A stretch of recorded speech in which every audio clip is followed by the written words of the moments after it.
Welcome to the Advisory Insights interviews. I'm Louise Brockman, the founder of the Advisory Board Centre, and I'm here to review a very important case study in corporatised advisory boards with Dr Urvashi Pathak. Welcome.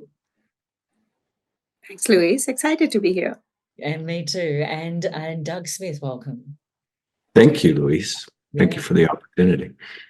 It's a really interesting one for us to really record and follow over time, I think. So, Dr. Urvashi, I'd like to start with you, and if you could provide us an overview of DXC and your role, and a bit about that journey for you. Absolutely. So we're DXC Technology. We are about 14 billion company, 14 billion worth revenue company, spread in about 76 countries. And believe it or not, like a lot of our competitors, we've grown through thoughtful mergers, acquisitions, as well as divestitures. We are in the business for give or take about 50 plus years. We operate in 76 different countries and have pride to believe that we are working to position ourselves as the safe pair of hands. We evolved from being that excellence of and excelling at scale coming in from HPE and then as well as CSC, which were the two founding companies that came together. We soon realized that we also wanted to be that right hand side of front end consulting, thoughtful engineering and such, and that's where we started acquiring some leading firms in the in the digital space and design space, coming in from Luxoft and Argo Designs, Smashing Ideas and such. And as we came in together, that's who we are. We like to position ourselves as a all-in-one digital consultancy working across multiple industries, multiple segments, and that's where I would kind of try to pivot into what my role is. I'm a healthcare expert, so I might end up speaking more about healthcare. Healthcare is one of our if not the topmost industry segments, but definitely the top three industry segments that we provide services in. And my role is that of a global practice leader, leading our growth and market penetration for healthcare platform practices, along with leading our healthcare advisory board initiative that we would be talking about today. Terrific. Well, I'm looking forward to diving into that. So thank you. And Doug, as a certified chair, provide a bit of background to you, if you may. Sure. So my name is Doug Smith. I have spent the last 20 or so years in a mixture of what I'll call operational leadership and executive functions, as well as management consulting. I'd say 70% of that time is spent in healthcare, in various parts of healthcare, whether it be leading teams and technology teams in large global healthcare companies, or also building management consultancy teams. And the firm that we have now, called Acacia, serving healthcare and other industries. And one of our growth offerings is actually the advisory board service. Terrific. And so back to you, Dr. Urvashi, what was the moment in time when you really reviewed and thought, we're wanting to have an advisory board in the division that you're working in? That's a great question, Louise, and takes me back to about 2 years back, right? We realized that as an industry, we were doing great. We were kind of penetrating the market as well as starting to catch attention. However, there were still pieces missing, and this was right around the time where the entire economy was coming back or recovering back from post-pandemic, right? So a lot was changing in the macroeconomic global trends and the industry that we serve, and we realized with that disruption we needed to stay current. we needed to reposition ourselves as the thought leaders, not just the order takers, right? My boss likes to call it like not plain the plumbing lines, but elevate. And that's something which was really important to us. That was also the time at which we had a lot of folks coming in from various other companies, and we were committed to change the culture. We were committed to change the way the market perceived us. And we realized that we needed to enhance our market position, show up better, change the entire narrative, and change and not take the risk of being changed, right? So that was something which was truly important for us. And we wanted to hear things, or not just, treat the situation on our own, but it was about time wherein we wanted to get some external help who would come in and really help us see how do we think we are perceived in the market versus what our customers think we are perceived, and then take us through that journey. And that is what really got us started on the advisory board initiative. Is that right, Doug? I mean, that's the time around which we started working together, right? That's exactly right. Yeah. So what was that journey like for you, Doug? How did that all start for you in those conversations? Well, it was a fascinating opportunity, Luis, that they had the foresight and the willingness to engage with external advisors in a way that I would say differentiates from your traditional bringing in a consulting firm and having them provide insights and produce some PowerPoints and create some points of view. This is very different in nature. It really was a partnership from the beginning, where they understood the changes in the market, and they understood, I think, very well the things that they felt they wanted to do better and do differently. What we did then is actually validate that. We validated that a bit with the market, as well as internally with their stakeholders. We looked at the voice of customer and really compared that against what they originally had set out to achieve and their objectives. And we reconciled those things to create the mission for the board. And from there, the profiles that would be optimal to lever in.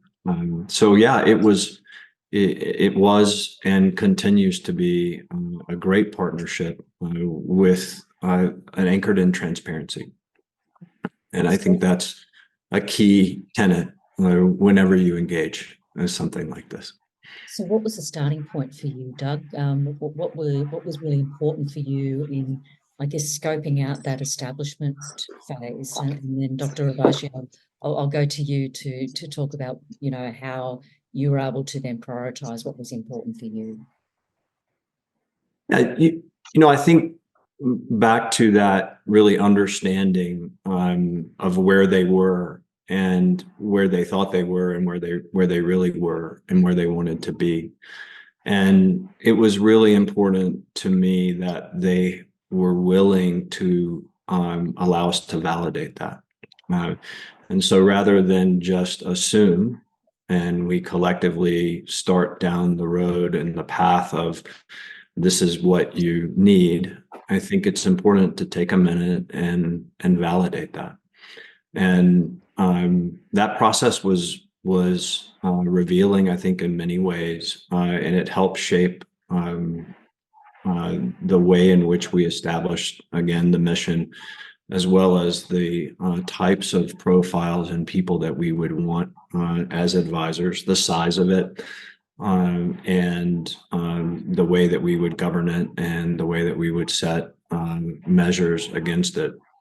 And so I would say, in addition to the transparency being kind of a key tenet for us, it was objectivity and the ability to come in as objective and remain objective through the process, which has held true.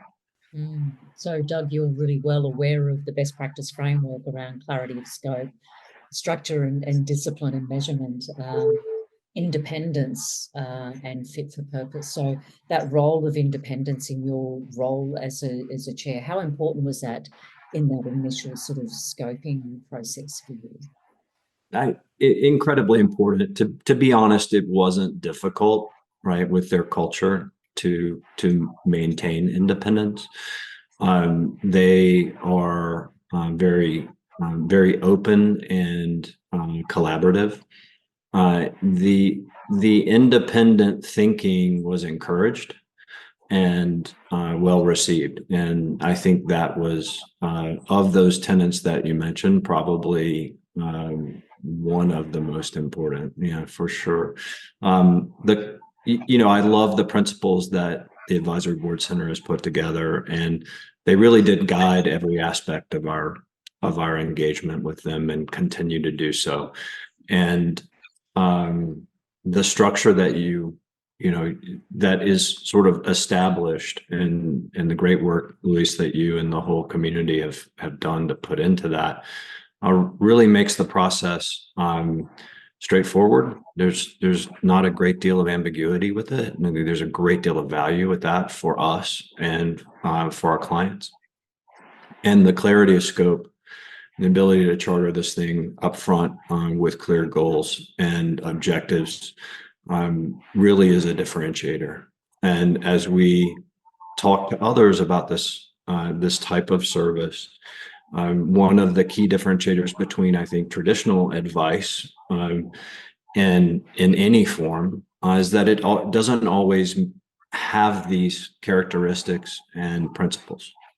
And I think having those in place and stated up front and agreed to makes the world a difference. Thanks, Doug. Dr. Urvashi, the role of Doug being an independent chair and having that independence in that scoping process, why was that important to you when you've got a whole landscape of people, internal stakeholders, to also trying to navigate as well to do the right thing by everybody? Wonderful question. Let me give you an analogy, right? Sometimes, even if you are a physician, you're said don't treat your own family, get an external help, right? That independence is so important, and that was one of the core tenets for us. We knew we had a group of industry strategists. We had all the data. We also realized that sometimes we might have a tendency to come in our own way and paint a picture that we want to see rather than paint the picture that is the right one for us. And we wanted to do what's right, not just for improving the narrative, but personally for me, I truly believe companies like ours are extremely essential in helping our customers serve their patient population better. And for that, we need to be elevated, right? And we need to be put out of our comfort zones to really do the right thing. Doing the right thing is one of the core principles in our company. We are encouraged to be, part of something which is bigger than ourselves. And that is the reason why, even though at times, that independence might come across as, uncomfortable, we love that. Just the right amount, wherein you know that person who's sitting on the other side has either built these businesses or has been on the side where our customers are, and we needed that external advice, external voice to elevate and come out of our comfort zone and think out of the box. So love that collaboration and independence. Thank you. And Dr. Urvashi, this is still early days, isn't it, in the establishment phase of the advisory board. From your perspective, what have been the key lessons that you've learned that you could share with other organisations thinking about establishing a corporatized advisory board? I love the discipline. I love the framework that Doug was bringing to the table, right? In terms of really the scope, really understanding and double clicking into the data that was presented to him, and making the right kind of interpretations. Then there is an aspect of constantly being reviewing it, right? Because a lot of times you start a program and then uh, if there is lack of engagement at the right time, then you start with an objective and you've completely lost the way on your your way as the time passes, right? So that constant program management and governance that Doug was bringing in was extremely effective for us to constantly work on that the path that where we wanted to go. It was like putting in a GPS and then working towards that. um, and then lastly, while you say this is in early stages, to me, it's like it's been about a year or so, and a lot has changed within the company, within the macroeconomic trends, etc. Or and in fact, we are starting to now think more globally, right? So with my role now, I'm starting to also impact the APJMEAs or the Asia Pacific and Japan market or the Australian, UK and I market, right? So kind of taking these learnings from here and taking them at a global scale has brought in a lot of pivot. So pivoting as we progress has also been something which has been a great learning. So the flexibility, transparency, ability to communicate, ability to still come back to the drawing board and not get stuck has really helped us, you know, get the best out of this entire initiative or journey. Interesting. Thank you. And Doug, you know, what's that meant for you as a chair when there's been an evolution in the market and then the evolution in the advisory board for you to really manage that process? Well, it's been exciting. You know, I think anyone who is in a global market today is experiencing some shifts, whether it be in new capabilities from AI, which seems to occupy at least one conversation a day with us, to changing profiles and buyer personas and perspectives. And so just the ability to run alongside Dr. Urvashi and the team as the construct of the board had to evolve and has evolved has been really exciting. The lesson learned, I think, from our perspective is this is not a static thing. It's not a static world. It's not a static set of processes. It's not static market.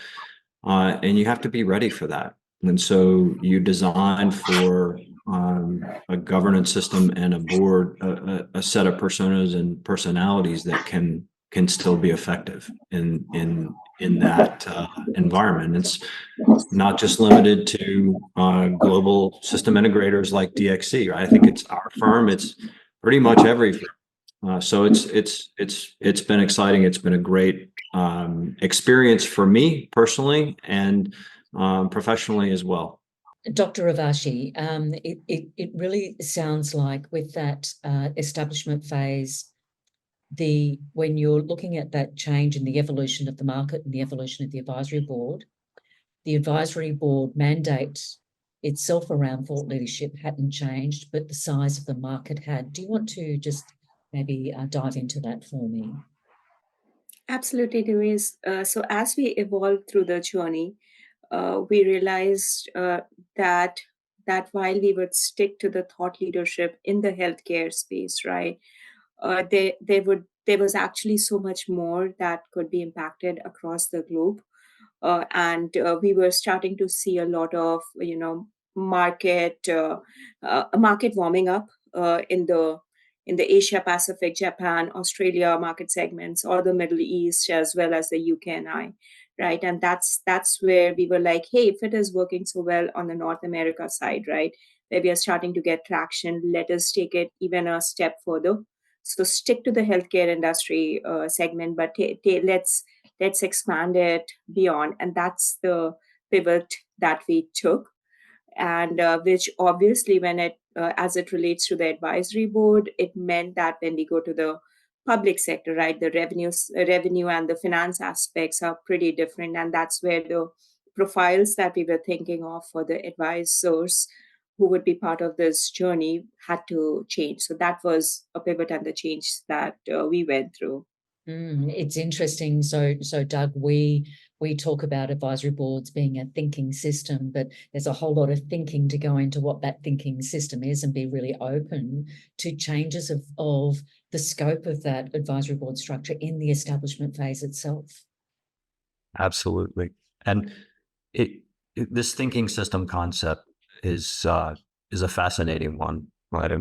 In that it certainly is resonating with a number of people in the market that we speak with, and I believe together with Dr. Urvashi and the DXC team, we've been able to create one. And the expansion globally really did mean a revisit to the entire advisor group to say that, as Dr. Urvashi pointed out, in many countries, there is public healthcare as the primary, as opposed to private healthcare in the U.S.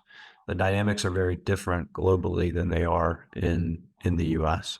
And we proceeded to really evaluate then what are the profiles and the personas that those profiles would fit, that would have the greatest impact on a global scale.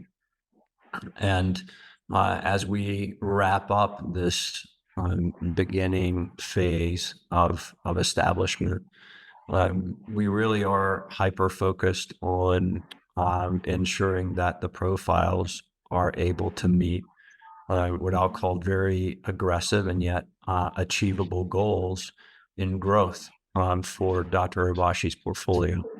And when you attach those outcomes specific to growth and specific to growth in multiple regions, that also sharpens the pen on exactly the type of person that you need as an advisor. It doesn't mean that we don't need thought leaders and that this isn't a thought leadership exercise, but the experience, the breadth of experience, and the reach is a bit different when you talk about a global scale, and in some cases may even be localized. And so we had to take that into account. I think we're doing collectively a good job of working through that. We have recast at least half the board to date, and feel confident that with this next phase, we're ready collectively to sign up for significant growth, and all the enablers for that. No, thank you. Like I said, it's an exciting space to watch, and I really appreciate DXC taking on a best practice approach to the advisory board, and so Doug, you taking it into the American region, the United States, but also globally.